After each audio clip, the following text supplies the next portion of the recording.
रही है मछली। और भी हमें देखेंगे मछली देखेंगे। क्या घर है अंदर फ्राई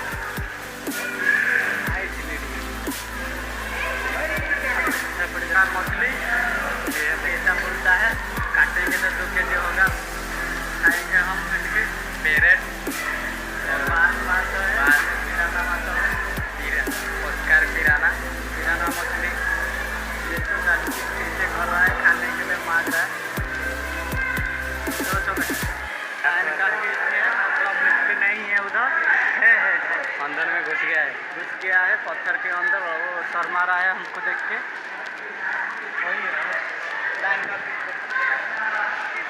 कौन सा मछली? लायन फिश है। लायन। देखो कैसे दिखाई दे रहा है, वो बहुत लांजो है उधर।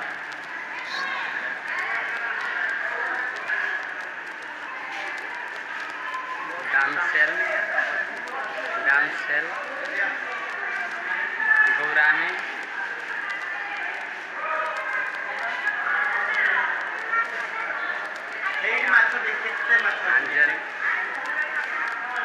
अंजल का मछली है, बहुत सुंदर है, अच्छे से घूमते हैं।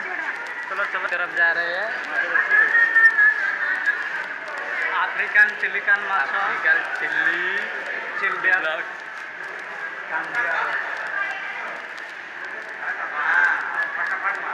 कांजिया ह्रद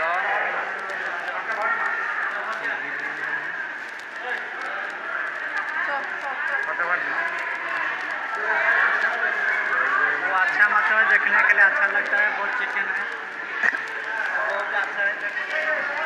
दिखाओ अच्छे से घूम रहा है। लाइट नहीं पड़ रहा है उधर, लाइट के सामने नहीं आ रहा है। वो आएगा तो मज़ा आएगा। देखो छोटे मछली देखो कैसा हो रहा है। आ गया कैसे खेल रहा है वो, कितना ब्यूटीफुल लग रहा है। बहुत सुंदर। मछली बोलते हैं उनको। मारन रिफ। यहाँ पे ज़्यादा बड़ी माछ दिखाई दे रही है। इधर बहुत छोटा माछा है, बहुत घूम रहा है वो। देखो किस तरह से घूम रहा है वो। अंदर देखो, इधर देखो, बड़ा माछा है।